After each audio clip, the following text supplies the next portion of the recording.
পুরনো কথা দিয়ে শুরু করি। 1757-এর আগে বাংলা যখন ইস্ট ইন্ডিয়া কোম্পানি দখল করেনি, তখন এই বাংলায় অর্থাৎ বাংলা, বিহার, উড়িষ্যায় বিচার ব্যবস্থা বলতে আমরা সাধারণত বুঝতাম তখনকার প্রেক্ষাপটে যে ছোটোখাটো কোনো ঘটনা ঘটলে গ্রাম্য সালিশ, একটু বড় হলে কাজীর আদালত, তার চেয়ে একটু বড় হলে জমিদার বা রাজা বা সর্বশেষ মোগল সম্রাট বা দিল্লি পর্যন্ত আসতে হতো। তো 1757-এর পর ইস্ট ইন্ডিয়া কোম্পানি বাংলা দখল করবার পরে তারা কোম্পানি আইন প্রতিষ্ঠা করে, কোম্পানি আদালত প্রতিষ্ঠা করে। প্রথম কিন্তু কোম্পানি আদালত তেমন একটা জনপ্রিয় ছিল না সাধারণ মানুষের কাছে, বাংলার মানুষের কাছে। কারণ আদালতটা ছিল তাদের এলাকা থেকে অনেক দূরে, অনেক কষ্ট করে যেতে হতো, মামলার সাক্ষী দিতে যেতে হতো, আসামিদের নিয়ে যেতে হতো, একটা সময় সাপেক্ষ ব্যাপার, যাওয়া আসা, কষ্ট ইত্যাদি কারণে অনেক অজনপ্রিয় ছিল কোম্পানি আদালত বা কোম্পানির আইন বা সব কিছু মিলে এই বাংলার কাছে 1757-এর পরে খুবই অজনপ্রিয় ছিল কোম্পানি আইন বা কোম্পানি আদালত। কিন্তু পরবর্তীতে জনপ্রিয় হতে থাকে সাধারণ মানুষের কাছে কোম্পানি আদালত বা ইস্ট ইন্ডিয়া কোম্পানির আদালত, তখনকার হাইকোর্ট, সেটা অবশ্য কলকাতায় ছিল। জনপ্রিয় হতে থাকে কেন?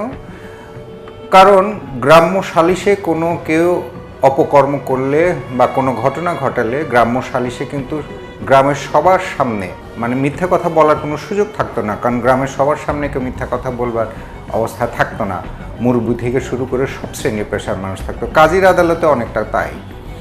কিন্তু কোম্পানি আদালত জনপ্রিয় হতে শুরু করে যখন থেকে বাংলার মানুষ দেখলো যে আসলে কোম্পানি আদালতে গিয়ে বা ব্রিটিশের আদালতে গিয়ে মিথ্যে কথা বলা যায়, এখানে ধরার কোনো লোক নাই, এখানে গ্রামের লোকও আসে না, তেমন কেউই আসে না। যার মামলা, যে বাদী সে থাকে, তার দু একজন থাকে, যে আসামি তার দু একজন থাকে বা আইনজীবী।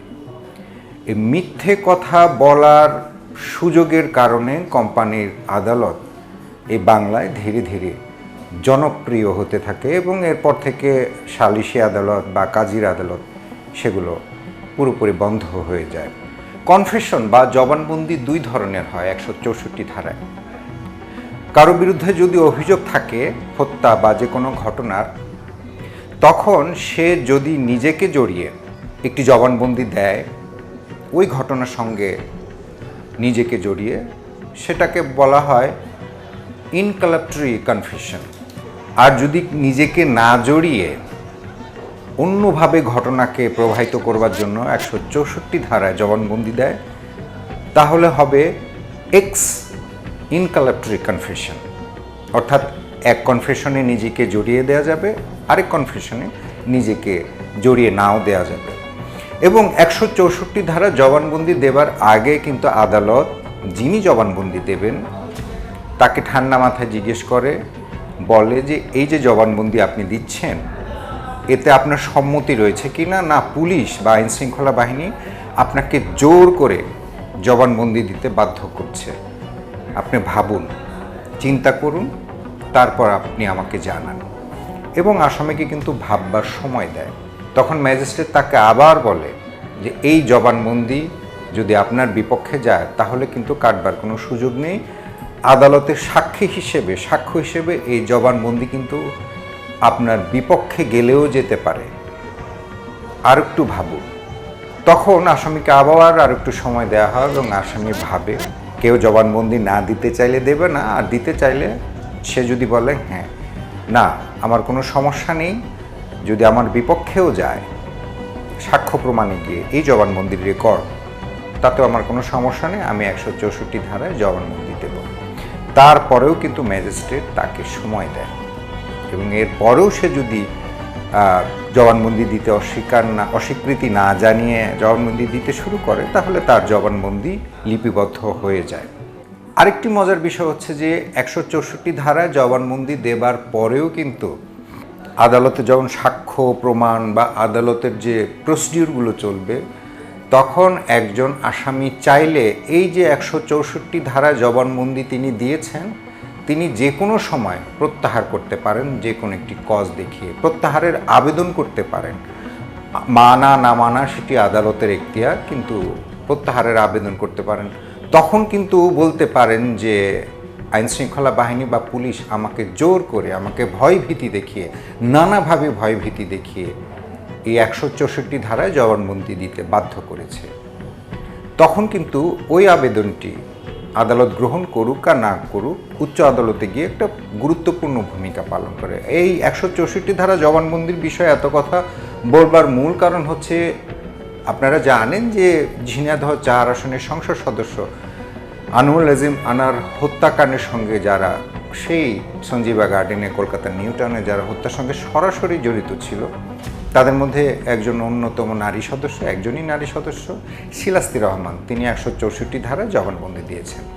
তিনি তার জবানবন্দিতে বলেছেন যে আনোয়ার আজিম আনারকে 13ই মে সঞ্জীবা গার্ডেনের ওই ট্রিপ্লেক্স ফ্ল্যাটে দরজা খুলে তিনিই প্রথম রিসিভ করেছেন এবং সঞ্জীবা গার্ডেনের ওই ফ্ল্যাটটি ভাড়া নেওয়ার জন্য তিনি আখতারুজ্জামান শাহিনের স্ত্রী হিসেবে সঞ্জীবা গার্ডেন কর্তৃপক্ষকে পরিচয় দিয়ে, স্ত্রী হিসেবে পরিচয় দিয়ে তারা বাসাটি ভাড়া নেন এবং তিনি জানতেন না যে আসলে কী জন্য ভাড়া নিচ্ছেন। কারণ আখতারুজ্জামান শাহিনের সঙ্গে তার বাংলাদেশের গুলশানের একটি ফ্ল্যাটে যাতায়াত ছিল, বসুন্ধরার একটি ফ্ল্যাটে যাতায়াত ছিল। তাছাড়া আখতারুজ্জামান শাহিনের কোটচাঁদপুর এলাকায় ঝিনাইদহের ওখানে যে বাগান বাড়ি রয়েছে, সেখানেও যাতায়াত ছিল এই শিলাস্তি রহমানের, যার কারণে তার কলকাতায় গিয়ে তার স্ত্রী হিসেবে পরিচয় দিতে কোনো সমস্যা বা কোনো ধরনের আপত্তি হয়ে ওঠেনি।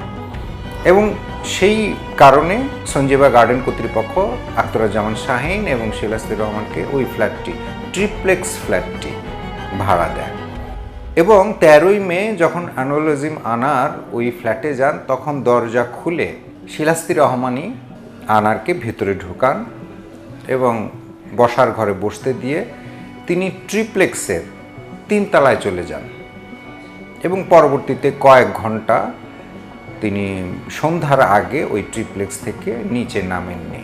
রাতের একটা সময় যখন নিচে নামেন, তখন সেখানে উপস্থিত শিমুল ভূঁইয়া বা আমানুল্লাহ আমান যেটাই বলি, বা উপস্থিত যে আরও যে সদস্যরা ছিল, জিহাদ হাওলাদার এবং তানভীর, তাদেরকে জিজ্ঞেস করেছে যে গেস্ট এসেছে, যে সেই গেস্ট কোথায়?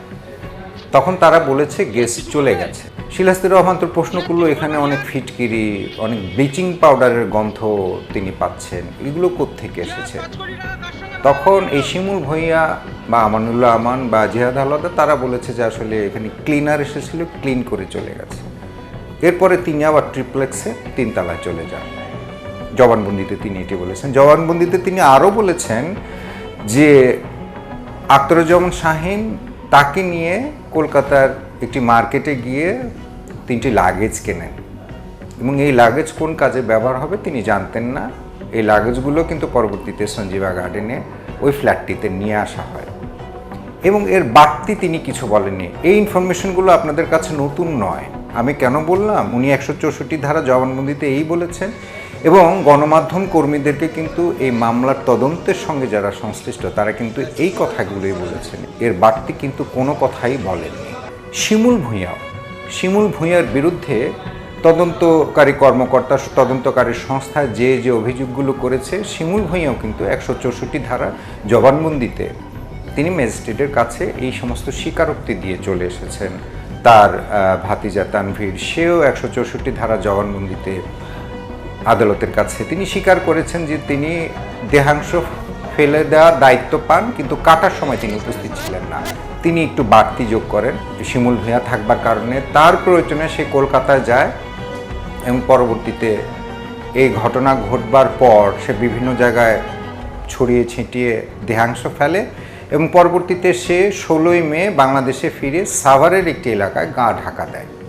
এই হচ্ছে তার মোটা দাগে বক্তব্য। শিলাস্তি রহমানের ওই বক্তব্য শিমুল ভূঁইয়ার বিরুদ্ধে যত অভিযোগ তদন্ত কর্মকর্তারা করেছেন, ঠিক সেই বক্তব্য প্রদান করেছেন। তাহলে কি এখানে কি ঘটনা শেষ হয়ে গেল? ঘটনা কিন্তু এখানে শেষ হয়ে যায়নি।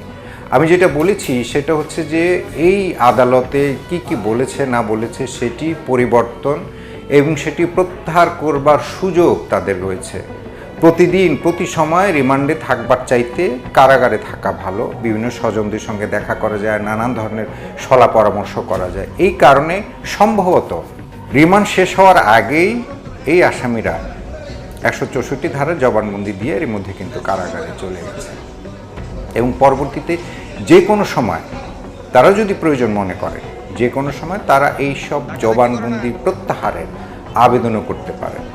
আমি প্রথমে যে গল্পটি বলেছি সেটি হচ্ছে যে আদালতে কিন্তু মিথ্যা বলা যায় এবং এ কারণেই আমাদের ওই সময় 1757-এর পর একটা সময় গিয়ে আদালত খুবই জনপ্রিয় হয়ে ওঠে মফস্বলের সেই সালিশ বা কাজীর আদালতের চাইতে, কারণ ওই সব আদালতে মিথ্যা বলা যায়।